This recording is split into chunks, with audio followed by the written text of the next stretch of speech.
नहीं है, ये आपका है। ये समझ गए? बहुत इंपॉर्टेंट मस्त पॉइंट है। हम कहते भी हैं मंत्रों के द्वारा ये सब आपका है, लेकिन मन में क्या इच्छा रहती है? ये अभी भोग के बाद मेरा है। और भोग लगाते टाइम भी अब क्या है इसमें, अच्छा अब खाने को आज क्या मिलेगा, आज कौन सा स्वीट है, कौन सी भाजी है, भजी है। इसलिए यहाँ कहते हैं जो हम ऑफरिंग शुद्ध भक्ति में जो भी हम ऑफरिंग करते हैं, जो भी हम भगवान को अर्पण करते हैं, वो केवल और केवल भगवान की प्रसन्नता के लिए है। ये लेक्चर में किसी ब्रह्मचारी ने कहा था कि कोई गृहिणी, उसको बच्चा कोई बोलता है कि मुझे ये बनाना, या उनकी इच्छा होती है कुछ खाने की, आज नूडल्स बनाने के, तो चलो भगवान को आज नूडल ऑफर करते हैं। लेकिन खाने की इच्छा किसको रहती है? खुद को इच्छा रहती है खाने की। अब यहाँ पर एक सेंटेंस है, एक वर्ड लिखा है, उसको आप अंडरलाइन कर सकते हैं। यहाँ पर कहते हैं जो भी शुद्ध भक्ति में हम भगवान को ऑफर करते हैं वो केवल और केवल भगवान की संतुष्टि के लिए है, विद नो हिडन मोटिव। उसमें कुछ छुपा हुआ खुद के लिए कुछ हेतु नहीं रहता है, और रहना नहीं चाहिए। हालांकि व्यक्ति मुंह से बोलता है, मंत्रों द्वारा भी बोलता है, लेकिन उसको ये ज्ञान नहीं रहता। तो क्या इसमें सीख है? पहले श्लोक में कि हम अपने पूरे संचित कर्म भगवान को ऑफर करते हैं, उसके बाद आप ऑल्टर को बंद कर सकते हैं। ये यहाँ पर हमें लेना है। जब हम प्रणाम करते हैं फाइनली, क्या मुझे जाना है या बंद करना है, तो क्या करना चाहिए कि मैं मेरे कर्म फलों का पूरा फल आपको अर्पण करता हूँ, मेरा कुछ नहीं। या अभी मैंने जो ये भक्तिमय कार्य भी किया, वो भी उसका फल भी क्या है? मेरा नहीं है, वो सब मैं आपको अर्पण करता हूँ। उसके आगे अब इसने क्या किया? सुखम संवेश्य देवम तम स्वगृहं गन्तुम् उद्यतम् दूराच श्रीनारदो दृष्ट्वा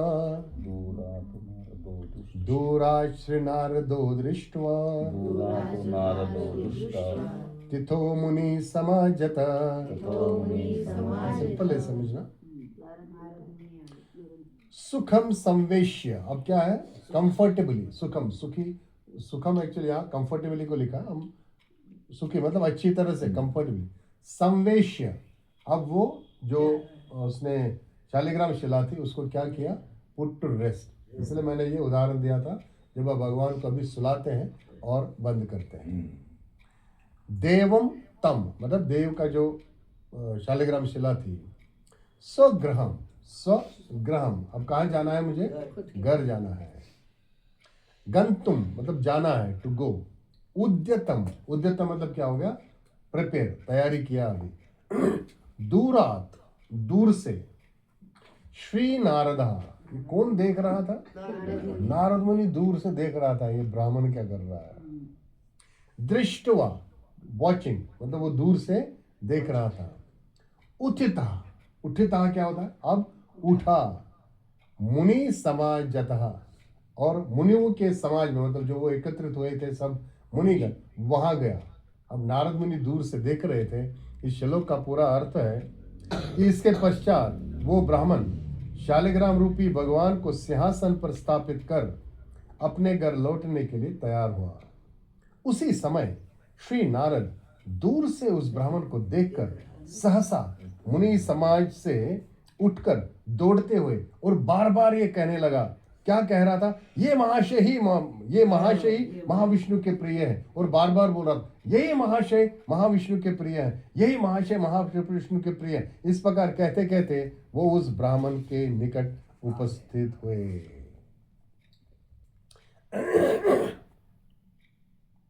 शालिग्राम रूपी भगवान को सिंहासन पर स्थापित कर ये ब्राह्मण, ये प्रभु की परम प्रिय है, ये मैंने पढ़ा अभी। उसके बाद अयमेव महाविष्णु प्रेया नित्य मुहुर्ब्रुवान् दावन् गतान्तिके तस्य विप्रेन्द्रस्येदम् अब्रवीत्। और अगला श्लोक है श्री कृष्ण परमोत्कृष्ट श्री कृष्ण परमोत्कृष्ट कृपाया भाजनम जनम कृपाया भाजनं जनम लोके विख्यापयन व्यक्तम लोके विख्यापयन् व्यक्तं भगवत भक्ति लंपट। भगवद्भक्ति लंपट। इसका अर्थ है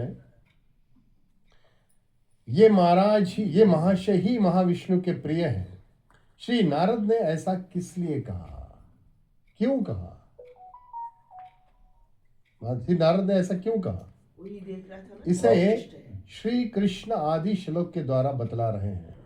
श्री कृष्ण के परम उत्कृष्ट कृपा पात्रों को लोक समाज में विख्यात करने के लिए ऐसा कहा। इसलिए मैंने ये अंडरलाइन किया है इसे।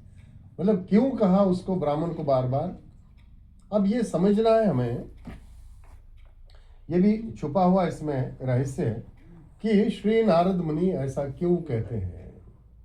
क्या ये देख के कि उसने अर्च विग्रह की पूजा इतनी अच्छी तरह से की, ब्राह्मणों को भोजन खिलाया, या हर एक जीव को संतुष्ट किया, प्रामाणिकता से और विस्तारित रूप से पूजा की, उसलिए कह रहे हैं कि और कुछ रीजन था? सब फल भगवान को अर्पण किया इसलिए। नहीं, अभी पढ़ा ना कौन सा हमने, श्रेष्ठ है? अभी हमने पढ़ा ये सेंटेंस, उसको मन में आप था सुन ना, नहीं कौन रहे सा हैं। श्रेष्ठ है? माधव का कौन सा सबसे प्रिय है? श्री कृष्ण के परम उत्कृष्ट कृपा पात्रों को लोक समाज में विख्यात करने के लिए ऐसा कहा। हाँ, लोगों में विख्यात करने के लिए कौन सा ब्राह्मण श्रेष्ठ? कि कैसे कौन श्रेष्ठ है, कैसे करना चाहिए, इसलिए कहा। ये यहाँ पर कहा गया है इन्होंने। यहाँ पर इस श्लोक का अर्थ है कि श्री नारद मुनि ये सब देख रहे थे और शुद्ध प्रेम का देखते ही आनंद दे रहे थे कि देखो कितना मस्त कर रहा है यार, कितना सुंदर तरीके से करा, मजा आ रहा है ऐसा।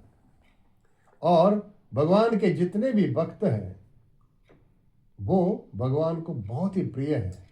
जैसे यहाँ पर जन्म शब्द इस श्लोक में आता है, और यहाँ पर विशेष तौर से मैंने ये क्यों कहा कि वो क्यों ऐसा कह रहा है कि आप ही श्रेष्ठ हो। इस श्लोक के तात्पर्य में आचार्य बताते हैं कि नारद मुनि को मालूम था सर्वश्रेष्ठ भक्त राधा रानी है, परंतु फिर भी ये जानने के बाद भी वो इस ब्राह्मण को बोल रहा है तुम ही श्रेष्ठ हो, नहीं सॉरी, तुम्हारे ऊपर ही ज्यादा कृपा हुई है, तुम ही भगवान को प्रिय हो। ये इसलिए कहते हैं कि समाज में जो हमने अभी पढ़ा, विख्यात होने के लिए, एनलाइटन द पब्लिक, लोगों को बताने के लिए कि किस प्रकार से भक्त कैसा रहता है और भगवान कृष्ण की कृपा अपने सही भक्तों पर कैसे रहती है। अब जब ये ब्राह्मण के पास पहुंचा, आप साइड में एक चार्ट बना सकते हैं छोटा सा, मतलब ब्राह्मण के बाद नारद मुनि कहाँ गए, उसके बाद कहाँ गए, उसको एरो, पहले क्या लिखेंगे आप, ब्राह्मण, या टाइटल देंगे भगवान की कृपा पात्र कौन है, उसमें फर्स्ट इज ब्राह्मण, एरो, फिर अभी कहा जाएगा, मतलब आगे आगे फिर साइड में देख के रखेंगे आप, क्योंकि आगे कहानी चलेगी ना। नारद मुनि अभी ब्राह्मण का ही चला, ये ब्राह्मण फिर बोलेगा मैं कुछ नहीं हूँ, तो फिर कहाँ गए, फिर वो बोलेगा मैं कुछ नहीं, फिर कहाँ गए, तो आपको वो याद रहेगा, क्रोनोलॉजिकल ऑर्डर में आएगा। अब वहां जाके नारद मुनि क्या कहते हैं, श्री नारद उवाच भवान विप्रेंद्र कृष्णस्य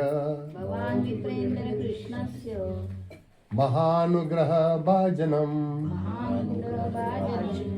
यस्य दर्शन दयाम द्रव्यम औदर्यम वैभवम तथा।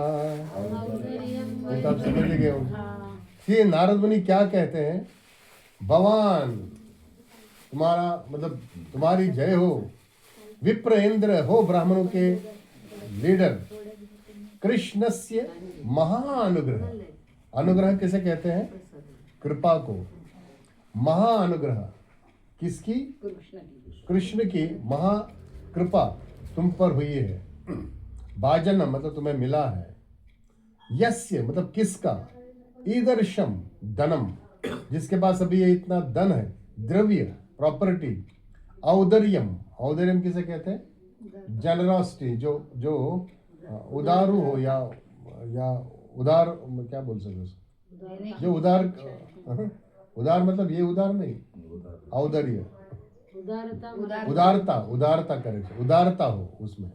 वैभवम, वैभवम मतलब अभी उसमें पूरा यश वैभव है। और यहां पर नारद मुनि कहते हैं, हे ब्राह्मणों के लीडर, हे ब्राह्मणों के नेता, आपको ही भगवान कृष्ण की असीम कृपा प्राप्त हुई है। देखिए आपके पास इतना धन है, इतनी संपत्ति है, इतनी इतना इतना उदार हुए आप, या क्या क्या बोला उदार है, और आपके पास इतना वैभव है, फिर भी आपके पास भगवान की असीम कृपा है। देखिए आपके पास ये सब कुछ है। देखिए इसके पास क्या क्या था? धन था, संपत्ति थी, उदारता थी, और खुद का भी वैभव बहुत था। लेकिन उसके बाद भी क्या था? हवा में नहीं उड़ रहा था, जमीन पे था। जमीन पर था। वो तो एक चीज है, लेकिन उस सब को जो भी उसके पास था वो अभी किसको कर रहा था? भगवान को अर्पण कर रहा था, भगवान की संतुष्टि के लिए उसका प्रयोग कर रहा था। श्री नारद कहे बोले, हे विप्रेंद्र, आप ही श्री कृष्ण के श्रेष्ठ कृपा पात्र हैं, क्योंकि इस तीर्थराज प्रयाग में आपका इतना धन, संपत्ति, वैभव, द्रव्य और आपकी उदारता सब कुछ साक्षात रूप से दर्शन कर रहा हूं। मतलब इसमें तुम नकार नहीं सकता, क्योंकि मैंने खुद देखा तुमने क्या किया। आपका ये सब वैभव भी सद्धर्म व्यय हो रहा है, इसे भी साक्षात अनुभव कर रहा हूं। मतलब ये खुद मैं देख रहा हूं, आप इसे कुछ अभी मना नहीं कर सकते। और यहां पर आगे कहते हैं, सद्धर्मापादकं तच्च सर्वमेव महामते दृष्टं हि साक्षात् अस्माभिः अस्मिंस तीर्थवरेदुना। हमने इस तीर्थ स्थान पर स्वयं देखा कि आपने अपना ये सब धन और ये जो भी आपने अभी पढ़ा, धन, वैभव, संपत्ति, द्रव्य, उदारता, ये सब आप क्या कर रहे हो? आपने अर्पण किया। यहाँ पर कैसे कहते हैं? आप श्री कृष्ण के परम कृपा पात्र हैं, कृपा का लक्षण बतलाते हुए कह रहे हैं। इसको भी मैंने यहाँ अंडरलाइन किया है। अब कृपा पात्र होने का लक्षण क्या है, तो कैसे उसको डिक्लेयर कर रहे हैं कि आपके ऊपर भगवान की कृपा है? कैसे मालूम पड़ेगा? ये सब करके भी ये वो सब करके मेरा नहीं है ऐसे करेगा। हाँ, आपका समस्त परिवार, अब लक्षण यहाँ पर क्या है? आपका समस्त परिवार और वैभव सधर्म के कार्यों में लगा हुआ, ये पहला लक्षण है। क्या? परिवार सहित सधर्म में लगा है। सपरिवार, सपरिवार किसमें लगा हुआ है? सधर्म। सपरिवार। आचार्य कहते हैं। ये पहला लक्षण है कि भगवान की कृपा हुई है। कृपा का लक्षण बतलाते हुए कह रहे हैं कि आपका समस्त परिवार और वैभव सधर्म के कार्यों में लगा हुआ है। अब सधर्म क्या होता है? सधर्म का मीनिंग क्या है? अच्छा कार्य, धर्म के भगवत अनुसार। भक्ति लक्षण। अच्छा नहीं, उसको गुड थॉट्स कहते हैं, गुड डीड्स कहते हैं। हम अच्छे कार्यों की बात नहीं कर रहे। अच्छे कार्य मतलब आपने प्याव खोला, किसी का इलाज किया, किसी को दत्तक लिया, किसी को मदद की, पैसा दिया, ये सब किस में आता है? पुण्य कार्यों में, अच्छे कार्य या गुड थॉट्स। किसी को धोखा मत दो, किसी को ये मत करो, झूठ मत बोलो, परेशान मत करो, ये मत करो, वो मत करो, ये वो गुड डीड्स में आता। सही में क्या है? सद्धर्म का कार्य, भगवत भक्ति का कार्य है। इसलिए यहाँ लिखा है सधर्म, मतलब सधर्म अर्थात भगवत भक्ति लक्षण सधर्म। जो आप भगवत भक्ति के कार्य करेंगे वो है सधर्म। इस विषय में किसी भी प्रकार का संदेह नहीं है, और आप इस बात को छुपा नहीं सकते क्योंकि मैंने इसका साक्षात्कार दर्शन किया। कौन बोल रहा है? नारद। नारद नहीं, परीक्षित महाराज। तो नारद मुनि कहते तुम उसको छुपा भी नहीं सकते और इसमें कोई संदेह भी नहीं है क्योंकि मैंने खुद देखा है आपको ये करते हुए। यहां पर लिखते हैं कि ब्राह्मण का, अब यहां पर अंडरलाइन क्या किया गया, पर्सनल ओपुलेंसेस, उसका जो वैयक्तिक ऐश्वर्य था, और वो उसने उस पैराफर्नलिया, उस सामान में बताया कि मैं अब अर्पण क्या क्या कर रहा हूं। देखिए क्या क्या कर रहा है। हिज व्हीकल्स, उसके वाहन, ये ऐसा नहीं कि अभी सौंप दिया ये मंदिर को, प्रभु जी ने दिया मंदिर को, लेकिन यहां पर उसके भगवान की सेवा में भी लगाया तो भी चलता है। स्पेशल आइटम्स ऑफ क्लोथिंग, अच्छे अच्छे वस्त्र, एंड सो ऑन, और इतना सब कुछ इत्यादि उसने कहा किया, भगवान को अर्पण किया। और उसके जितने भी परिवार के सदस्य, उसके सगे संबंधी और उसके सबऑर्डिनेट को क्या कहेंगे, जो उसके नीचे साथ में नीचे काम करते, सहयोगी नहीं, सहयोगी होगा एसोसिएट, सबऑर्डिनेट मतलब जो उसके नीचे काम करते हैं, इनके साथ में लेके वो भगवान की पूजा कर रहा था और अपनी पूरी संपत्ति को अर्पण कर रहा। अर्पण मतलब भगवान को ऑफर कर रहा था। ये है सही तरीका, सही भक्त। इसलिए कहते हैं कि उसका जो, यहां पर हमने क्या शब्द पढ़ा, कौन सा, सधर्म, उसका सधर्म था डिवोशनल सर्विस टू लॉर्ड, भगवान की भक्ति करना ही उसका सधर्म था। और ब्राह्मण दूसरी चीज क्या है,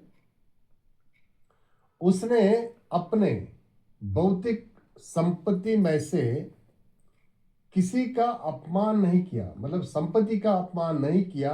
संपत्ति का अपमान कब होता है, अगर मेरे पास जो भी संपत्ति है वो मैंने भौतिक कार्यों में लगाया, भौतिक चीजों में लगाया, तो संपत्ति का अपमान है, ऐसा यहाँ कहते हैं। और सही माने में संपत्ति को क्या करना चाहिए, अपमान नहीं, सम्मान या सम्मान कभी मिलेगा अगर उसको भगवान की सेवा में लगाए। अभी देखिए इंपॉर्टेंट चीज है, आप ये लिख के रख सकते हैं। और ये जो उसके पास संपत्ति आई थी, these assets had come to him, ये संपत्ति उसके पास आई कहां से, भगवान की कृपा से, by product of his devotional service. ये सेंटेंस मुझे बहुत अच्छा लगा। उसकी भक्ति करने का ये क्या था, बाई प्रोडक्ट क्या बोलेंगे बाई प्रोडक्ट, वो करते करते हैं, वो भगवान की भक्ति करते करते, मतलब उसने मांगा नहीं, ऐसा हम समझा सकते हैं, उसने मांगा नहीं, कर तू अपना काम रहा था, कर वो भगवान भक्ति ही कर रहा था साथ साथ में। जैसे हम शुगर निकालते हैं तो बाय प्रोडक्ट क्या आता है, बगैस, बाय प्रोडक्ट क्या आता है, डिस्टिलेशन, वो जो क्या निकलता है उसमें, इथेनॉल, उसके बाद भी और बहुत सारे प्रोडक्ट्स के बाद फिर वो जो बनता है, वो जो भी बनता है तो वो क्या है, उसके मेन प्रोडक्ट नहीं है वो, ऐसा समझा सकते, मेन चीज वो नहीं है।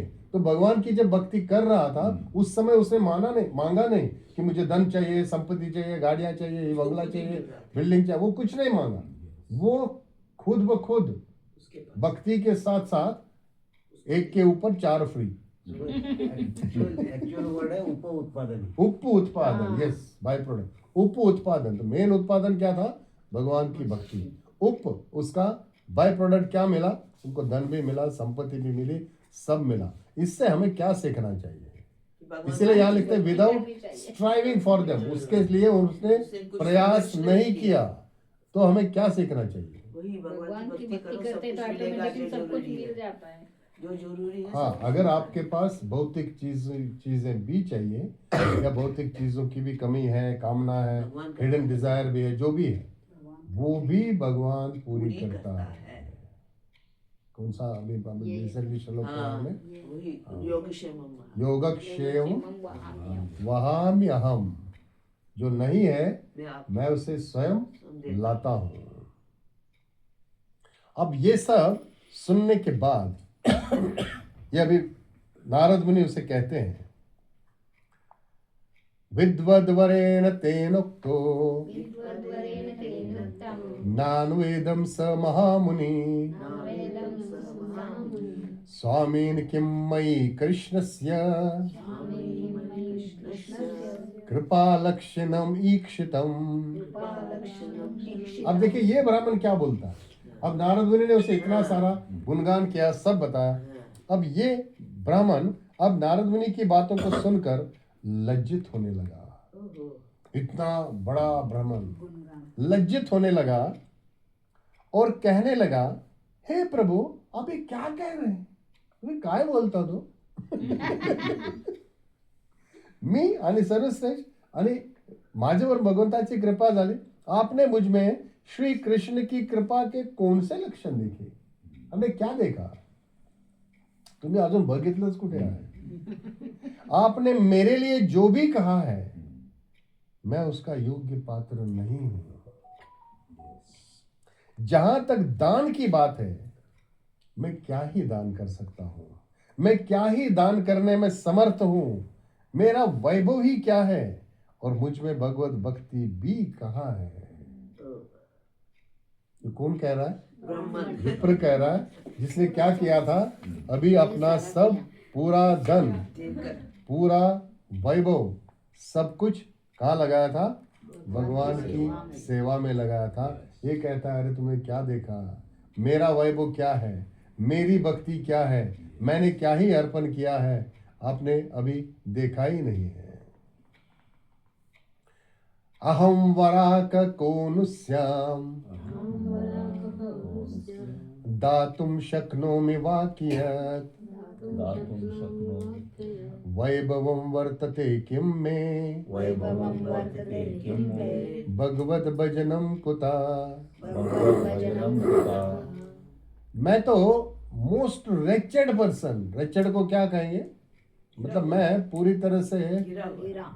बेकथित वराह का है यहाँ लिखा, मैं पूरी तरह से रेचेड, चलो गिरा हुआ, मैं बहुत नीच हूं, पतित हूं, मैं क्या दान दे सकता हूं और मेरे पास क्या ऐश्वर्य है और मैंने भगवान की भक्ति में क्या किया, आपने मुझ में क्या देखा। और इसके एक्सप्लेनेशन में आचार्य समझाते हैं, एक भगवान कृष्ण का जो एक सच्चा भक्त रहता है वो अपने आप को क्या समझता है, तुच्छ इनसिग्निफिकेंट। इनसिग्निफिकेंट मतलब तुच्छ, और अपने आप को हजारों जीवों में से एक जीव समझता है, जैसे सब है, भगवान की चिंगारी है, भगवान के अंश है, मैं भी भगवान का एक अंश हूं, इससे ज्यादा नहीं हूं। और दूसरा चीज यहां पर इंपॉर्टेंट बताते हैं, विच इज ऑल्सो अंडरलाइन, भगवान का भक्त,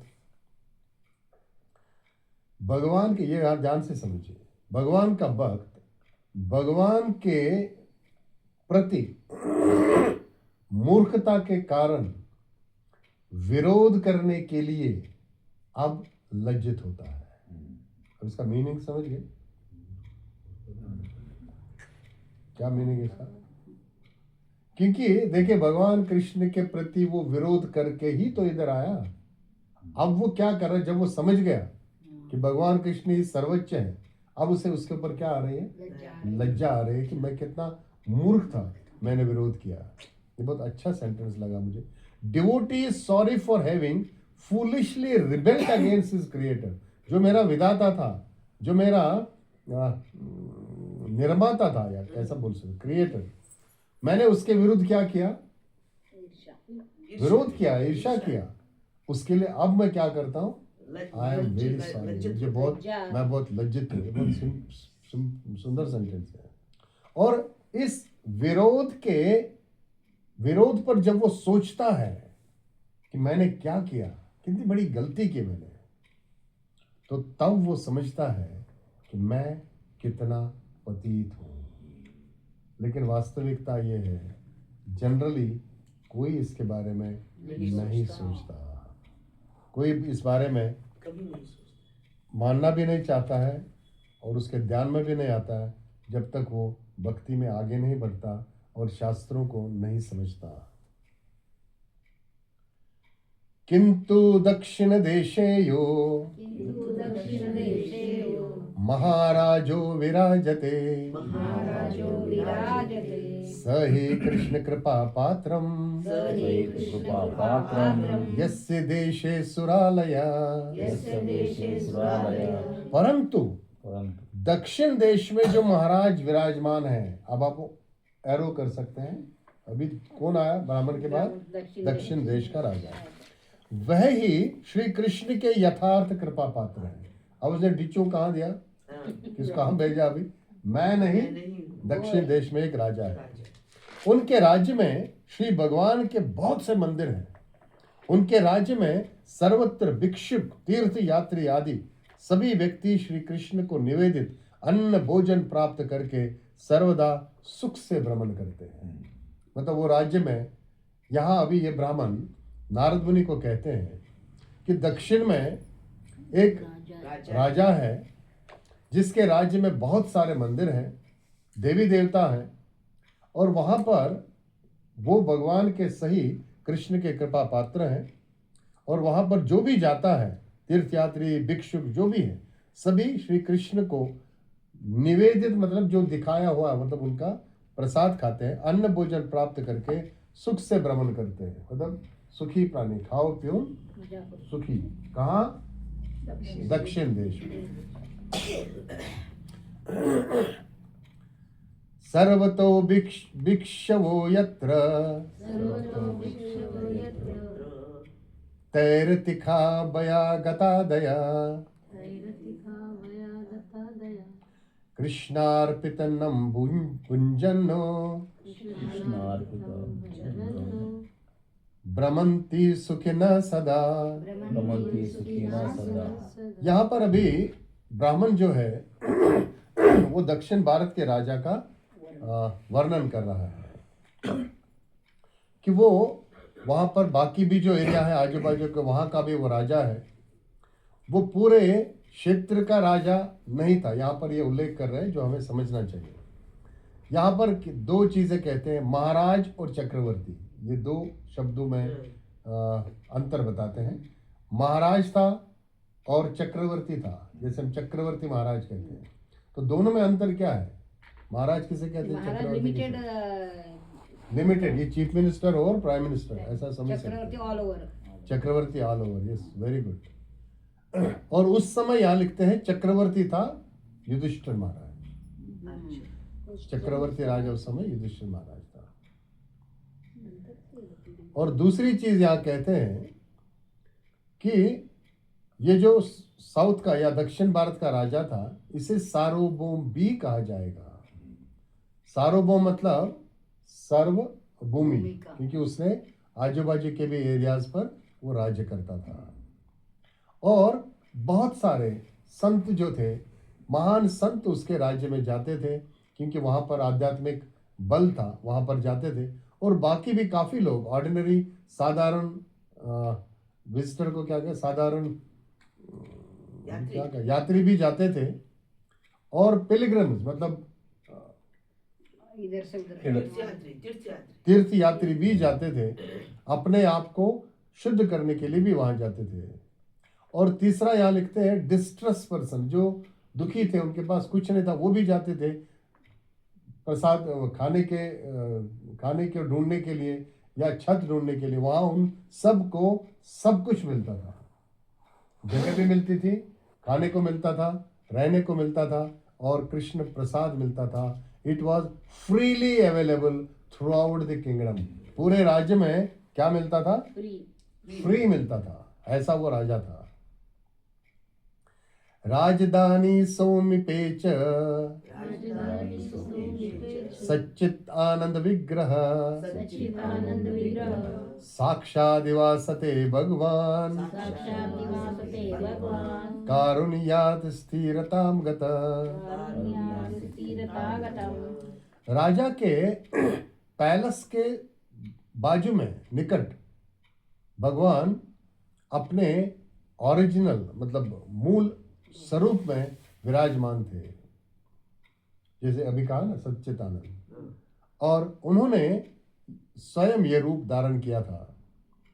इसका पूरा तात्पर्य इस प्रकार है कि भगवान उस मंदिर में जो उसने डीटी मतलब अर्च विग्रह का रूप धारण किया था, वो साधारण व्यक्ति को क्या लगेगा, ये साधारण, परंतु वो साधारण स्वयं नहीं भगवान। थी। हाँ, स्वयं वहां पर उपस्थित या विराजमान थे। और उसके बाद नित्यम नव नवस्तत्र नित्यं नवनवस्तत्र जायते परमोत्सव जायते परमोत्सवः पूजा द्रव्याणि चेष्टानि पूजाद्रव्याणि चेष्टानि नूतनानि प्रतिशनम। नूतनानि प्रतिष्ठन्ति। यहाँ कहते हैं उस राज्य में joyous ever fresh festival is always being celebrated. हर समय क्या है, फेस्टिवल ही फेस्टिवल। फेस्टिवल ही फेस्टिवल। वहाँ नित्य प्रति नए नए महोत्सव मनाए जाते हैं। जैसे प्रभुपाद ने भी कहा था, इस्कॉन में क्या है, 365 दिन हमेशा उत्सव ही उत्सव है। पूजा द्रव्य की सामग्रियां भी क्षण क्षण में नवीन, मतलब नए नए पूजा सामग्री। ऐसा नहीं हो सुपारी सड़ी हुई, बोलते हैं ना आप लोग कि वहाँ पर वो पूजा के लिए बोला तो वो अलग ही क्वालिटी है। फल भी अलग ही लगाते हैं, जो एकदम सस्ता है उसको बोलते हैं अरे यार थोड़ा सा सस्ता दे भगवान को लगाने का। और सुंदर प्रकार से श्री भगवान को निवेदित की जाता था, मतलब उनको नैवेद्य दिखाया जाता था। इसलिए यहाँ पर लिखते हैं कि मेन मंदिर में, जो राज्य का मेन मंदिर था, वहाँ कभी भी स्टेल मतलब बासी नहीं हुआ वो पूजा। हमेशा नया नया फ्रेश लगाते थे, और नए नए द्रव्य, नए पदार्थ, नए भोजन, नया नया कपड़ा, सब कुछ नया लगता था, ताकि भगवान प्रसन्न रहे। विष्णोर निवेदितेस्तु सर्वे तद्देशवासिना वैदेशिकाश्च बहवो वैदेशिकाश्च बहवो भोजन्ते तेन सादरम। और राजा फिर क्या करता था कि अपने देश में जितने भी लोग हैं उनको आदर से प्रसाद खिलाता था, और फॉरेन विजिटर्स जितने भी थे भगवान विष्णु के उच्चिष्ट लेते थे। कितना क्या राज्य मस्त था। और हमको देखो क्या काम करना पड़ता है। क्या राज्य मस्त था। इसलिए फिर यहाँ पर कहते हैं कि जितने भी वहाँ पर यात्री आते थे, बाहर से लोग आते थे या वहाँ के लोग थे, राजा अच्छी तरह से उनको संभालता था। विष्णु के इतने सारे मंदिर पूरे देश में बनाए थे, उनको संभालता था। इतने सारे हैं, एक भी नहीं बना पा रहे हैं।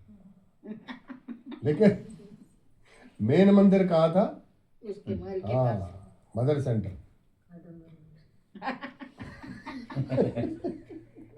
आइला नगरी। और यहाँ कहते हैं वो जो मदर सेंटर था वो प्रसाद के लिए बहुत फेमस था।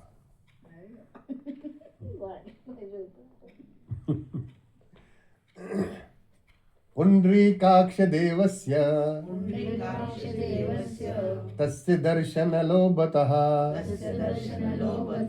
महाप्रसाद रूपानादि उपभोग सुखाप्तिता साधु संगति लाभाच नाना देशात् समागता निवसन्ति सदा तत्र संतो विष्णु परायणा। और जितने भी भगवान विष्णु के भक्त थे, अलग अलग देश से आते थे, वो उस राज्य में परमानेंटली रहते थे। वाह, मिलेगा तो रहेंगे। मजा, इतना सब कुछ मिलता है, रहने को, खाने को। और बाहर आते थे क्या देख के? भगवान के लोटस आइज, मतलब उनके नेत्र कमल नयन को दर्शन करने के, और उसके बाद प्रसाद खाने का। उसके लिए ये उधर आते थे।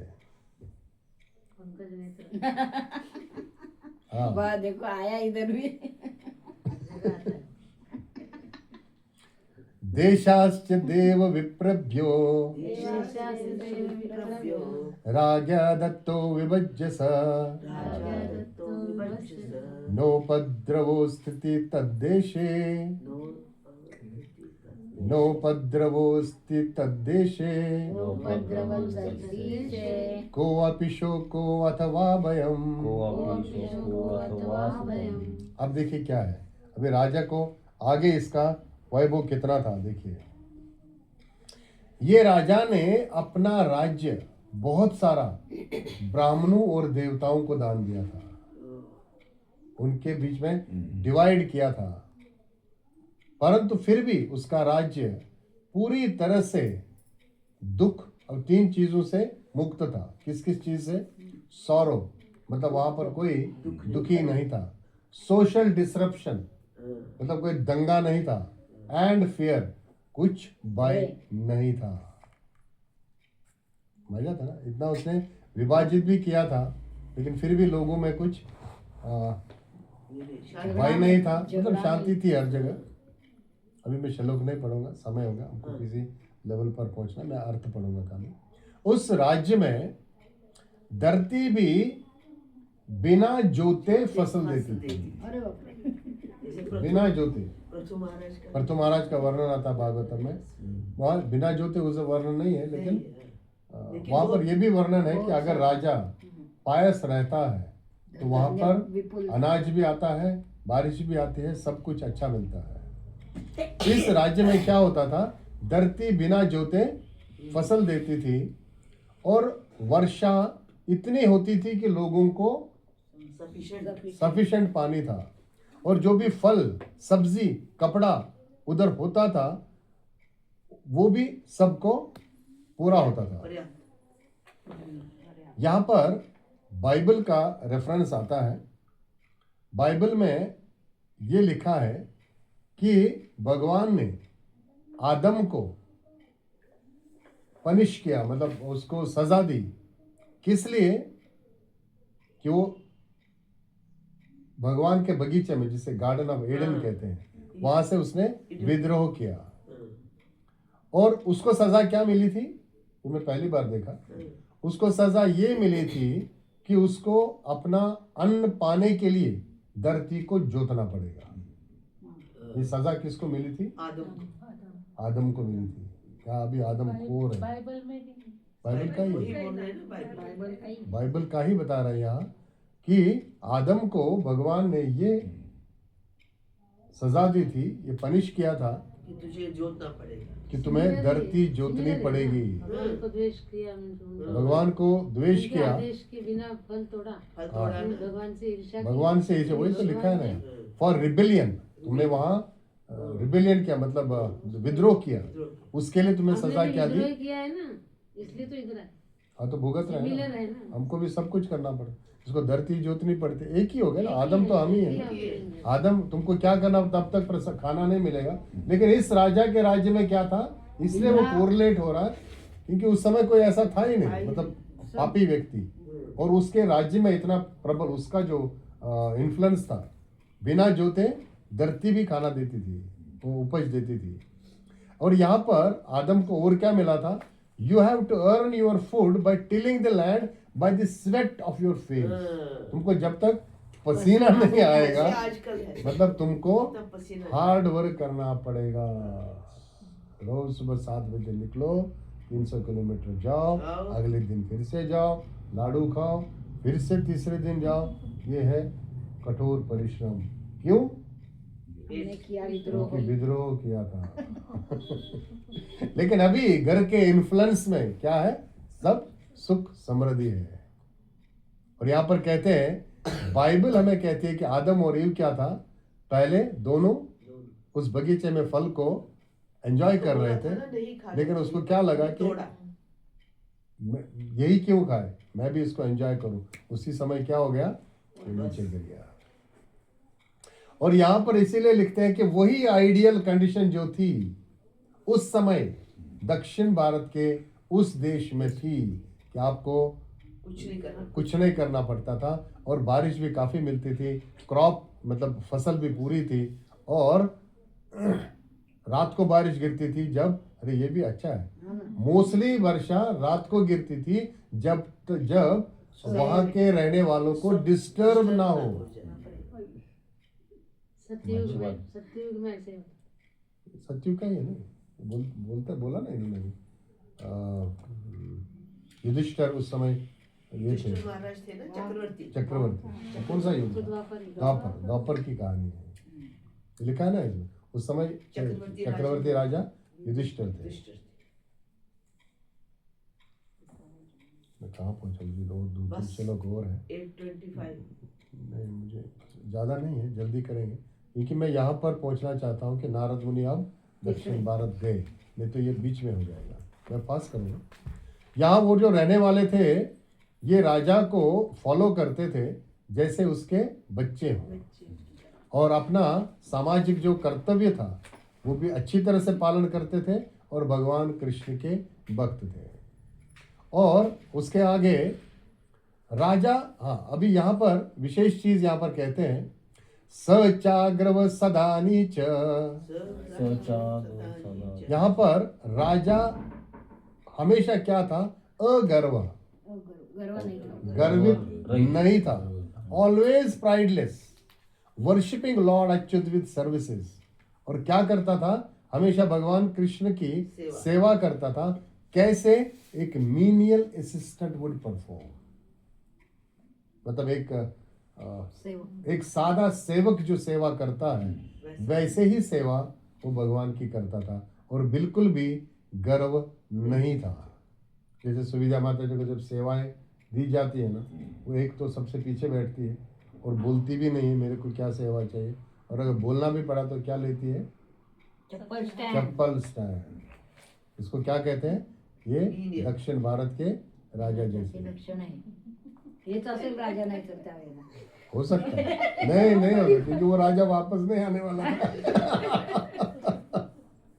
और ये करने से वो क्या करता था?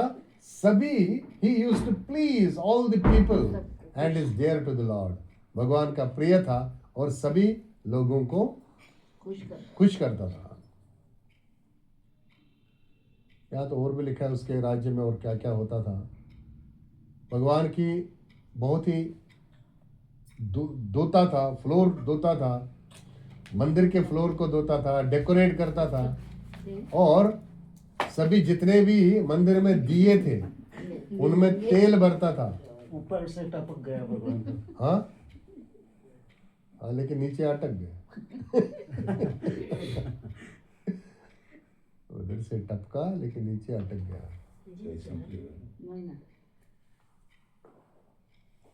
वो खुद ही भगवान को संतुष्ट करता था, संकीर्तन स्वयं करता था और उसके बाद नृत्य करता था, भगवान के सामने अच्छे अच्छे भजन गाता था और इंस्ट्रूमेंट्स बजाता था। उसके पुत्र पत्नियां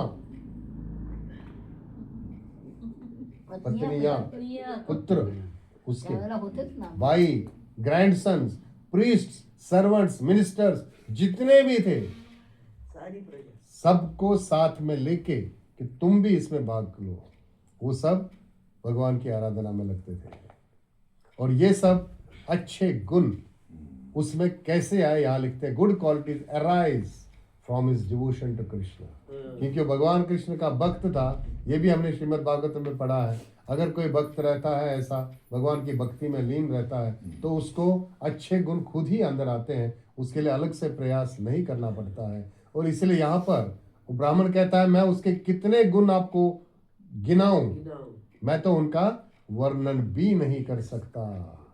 और यहाँ पर हम रुकेंगे, इसका वर्णन और भी काफ़ी है, मैं अभी नहीं पढ़ूंगा। यहाँ पर मैं रुक जाना चाहता था क्योंकि अभी परीक्षित महाराज एक श्लोक और करेंगे। परीक्षित महाराज कहते हैं कि अब नारद मुनि कहाँ गए? दक्षिण भारत में गए। और जो कुछ भी नारद मुनि ने यहाँ पर सुना था वो अभी देखने के लिए नारद मुनि कहाँ जाएंगे? दक्षिण भारत। क्या है? इसलिए आपका एरो नेक्स्ट क्या आएगा? South India. और कल हम देखेंगे श्री नारद उवाच। जब नारद मुनि अभी वहां पहुंचे तो नारद मुनि क्या देखते हैं, ये हमारा श्लोक क्रमांक 61 कि नारद ने प्रसन्न चित्त होकर वीणा बजाते हुए राजधानी में प्रवेश किया और प्रयाग में ब्राह्मण के मुख से जो श्रवण किया था, ये परीक्षित महाराज बताते हैं, उससे भी कहीं अधिक ऐश्वर्य का दर्शन कर राजा के निकट उपस्थित होकर कहने लगा। अब नारद मुनि उस राजा के जब समक्ष सामने जाएगा और नारद मुनि क्या कहेगा, नारद उवाच, ये हम देखेंगे। ये भी मैंने नहीं सुना। इतना सुनने थे वो लोग, क्या स्वार्थ भगवान के लिए, यही इसका सब कुछ